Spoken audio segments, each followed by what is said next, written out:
સાંસદ ફરી એકવાર ચર્ચામાં આવ્યા છે। સાંસદ મનસુખ વસાવાનું વિવાદાસ્પદ નિવેદન સામે આવ્યું છે। ખુદ મનસુખ વસાવાએ જ દારૂબંધીની પોલ ખોલી દીધી। કેમિકલ યુક્ત કરતા મહુડાનો દારૂ પીવો સારો તેવું નિવેદન મનસુખ વસાવાએ કર્યું। પોલીસની રહેમનજર હેઠળ વેચાય છે કેમિકલ યુક્ત દારૂ।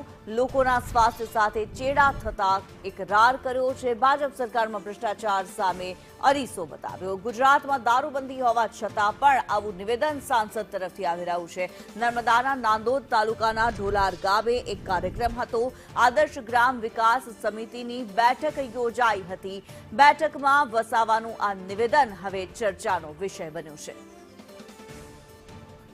ધીરે ધીરે આપણે માસ્ટર દૂર થતી ગઈ છે, પણ કેટલાક કુરિવાજો છે એ પણ આપણે બંધ કરવા પડશે।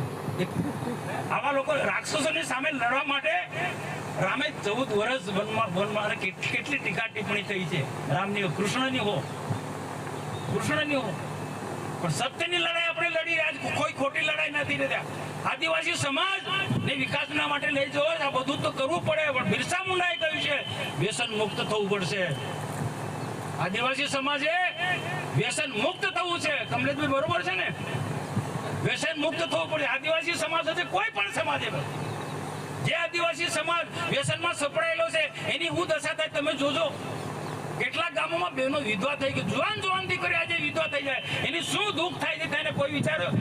દારૂના અડ્ડા ચલાવનારા વિચાર્યું છે આવું? મોટા મોટા કન્ટેનરો ગામોમાં ઉતારે છે, એ લોકો કોઈ દિવસ એવું વિચાર્યું છે?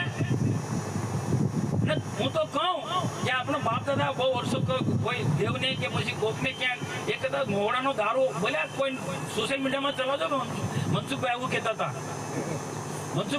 હતા। કોઈ પ્રસંગ હોય, કોઈ વાર તહેવાર હોય, કોઈ દેવને ચડાવવો હોય દારૂ, તો ઘરે મોહડાનું બનાવો ને તેનું પ્રસાદી તરીકે લો તો આ મારા છે એવું ના કહેવાય, પણ મારા તરફથી થોડું છૂટ આપવું, કારણ કે બધું બંધ નથી થવાનું।